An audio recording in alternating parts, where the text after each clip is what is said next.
What's up mga kois, no? Nandito tayo ngayon sa panibagong episode na pagre-review natin ng mga classic bikes, no? This time, meron tayong sinabi na nakaraang vlog na meron tayong i-review na very rare sa riding community sa buong Pilipinas na mga motor na makikita natin sa kalsada. So isa na rito, syempre itong katabi ko, ang Vespa PX150.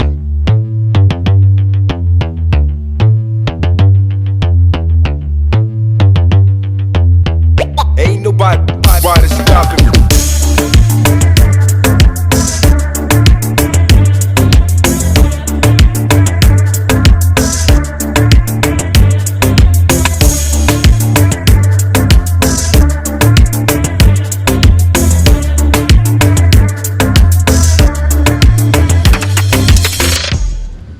Ang Vespa Motorcycles ay manufacture ng Piaggio Company, kung makikita natin. Nakatatak mismo sa harapan niya. Dito sa Pilipinas, nagkaroon sila ng distribution way back 1980s. Pero nag-stop na sila dito lang nakaraang 2007.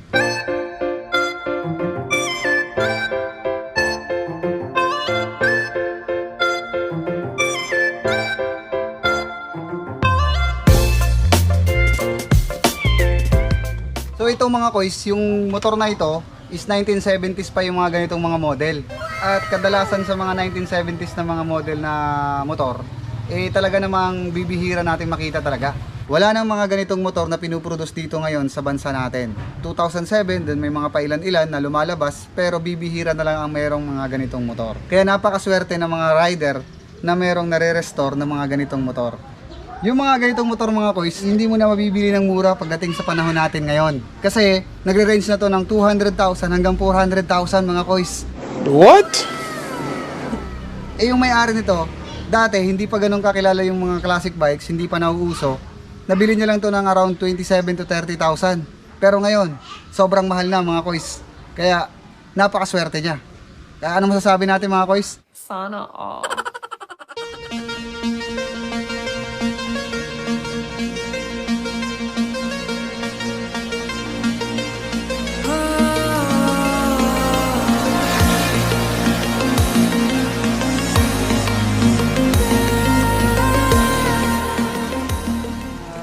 Kung makikita natin sa forma niya pa lang, kakaiba na siya.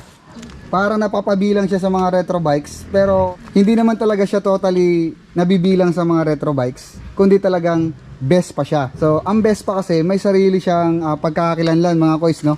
Kung mapapansin natin, medyo bulky yung pagdating sa likuran niyang banda, no? Makikita natin, ayan, no? So 150cc ito siya. Of course, 2-stroke motorcycle din ito. Itong PX150 na ito, wala nga siyang side stand mga kois, no? So center stand lang meron siya mga kois. Pero ang nakakabilib dito, yung preno niya mga kois, hindi mo makikita doon sa kanyang handle, no? Yung likuran niya na preno nandito sa baba. So ang paa mo ang magmamaniobra niyan. Tapos isa pa sa mga nakakabilig na features nito mga kois ay nasa manual transmission din ito mga kois, no? So pwede mo siyang iswap hanggang 1, 2, 3, 4 fourth gear mga kois. So makikita natin hindi na visible yung kanyang gauge panel, pero makikita natin 120 lang, no? Hanggang 120.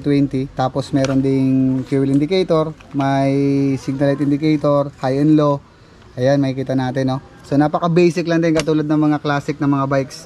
Tapos sa mga buttons niya, ito yung kanyang busina mga kois, makikita natin. Ayan, busina niya. Ilaw, tapos ito hazard mga kois, no? So high and low, ayan, pinutin mo lang, oh, galing. Ang kabilang bahagi, ayan, mapapansin natin mga kois, no? May engine off din siya mga kois, no? Ayan, no? Pwede mo siyang i-on, tapos pwede mo siyang i-off.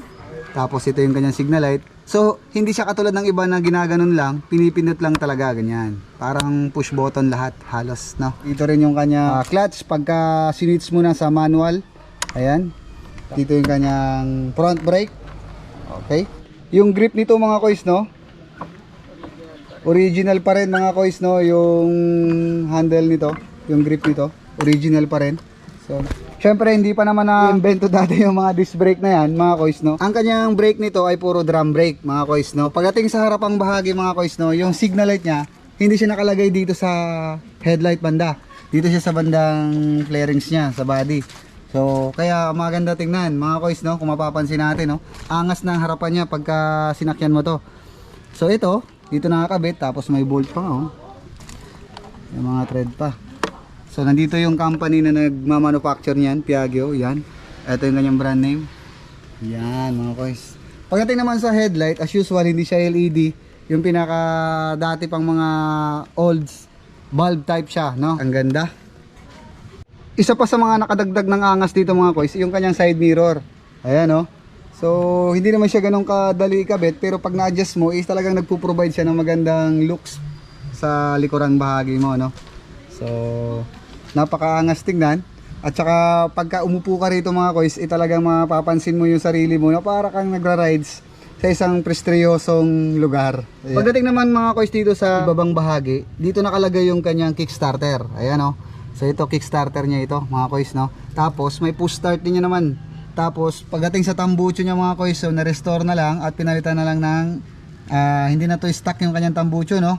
Pagdating naman dito sa makina niya, mapapansin natin mga kois, mas malaki siya kumpara sa ibang mga scooters dahil 150cc nga siya. Kaya maganda ang kanyang build up, no? Tapos yung side stand niya, wala. Kanina ko pa sinasabi, wala siyang side stand.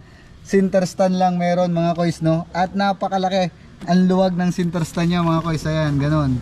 Parang letter M lang, no? Tapos yung preno niya, astig na astig. Classic na classic mga kois. Ganitong ganito yung mga napapanood natin sa mga movie pagdating sa London.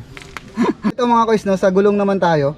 So yung usual ng mga gulong ng mga scooters ngayon, naka-mugs na. Ito naka-mugs din, pero hindi siya yung totally na mga nakikita natin na normal na mga mugs. Ito yung parang mga olds na buo, no? Yung mga maliliit na type na mugs.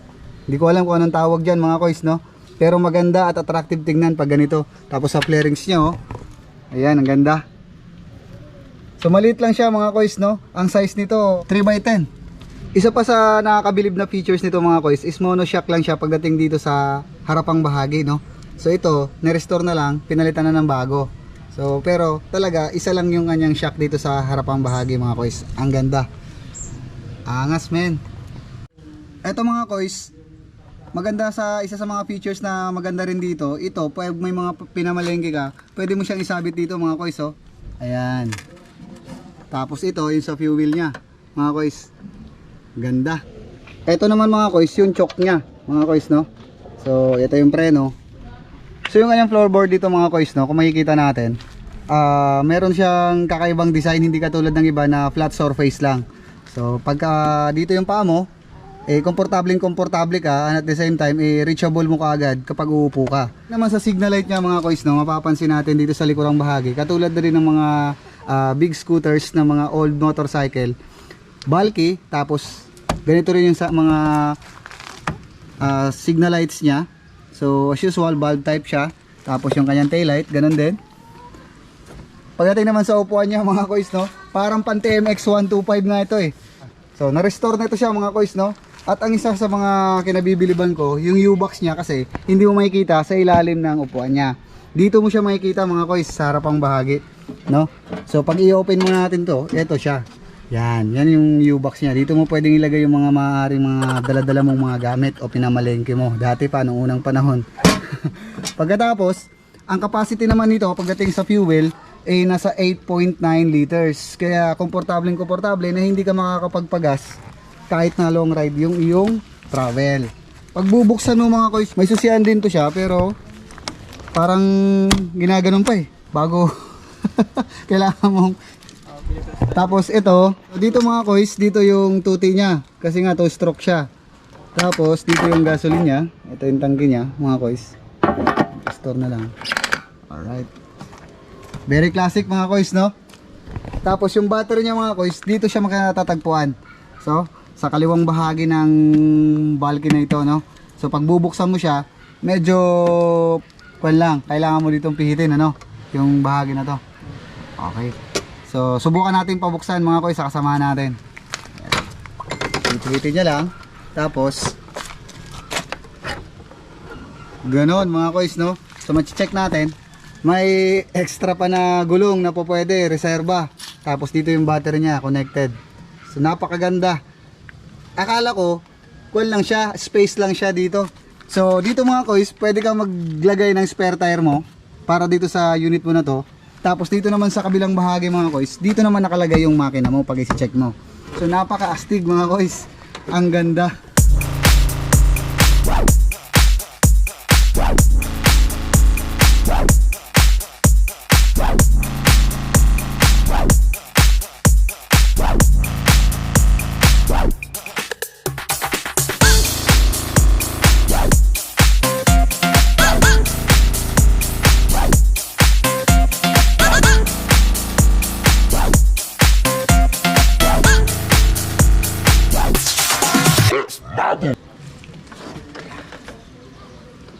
So mga kois, napakarami ng mga retro bikes, mga classic motorcycles na nakikita natin sa kalsada. Pero etong mga Vespa na motorcycle dito sa Pilipinas, bihira lang talaga. Sa height ko na mga kois, no? So reachable ng dalawang paa yung motor na ito. Kaya napakaganda. Kasi hindi ka mahihirapan na tumukod lalo na sa traffic, kaya city drive lang talaga yung mga ganitong motor. Marami pa tayong mga dapat na malaman ng mga motor na hindi pa natin nakikita, hindi pa natin nadidiscover mga kois. Pero hanggang ngayon hinahangaan pa rin ang karamihan ng mga passionate pagdating sa pagmumotor. Hanggang dito na lang mga kois ang vlog ko, at bago ako magtapos gusto kong sabihin lahat sa mga riders dyan na ang pagmumotor natin hindi nakikita sa kung anong klaseng motor ang nira-rides natin. As long na may passion ka at disiplinado ka sa kalsada, rider ang matatawag sa'yo. Ako muli si Kois Tony ninyo, at see you sa susunod ko na mga vlogs. Muli, ride safe lagi and stay humble mga Kois. Peace yo!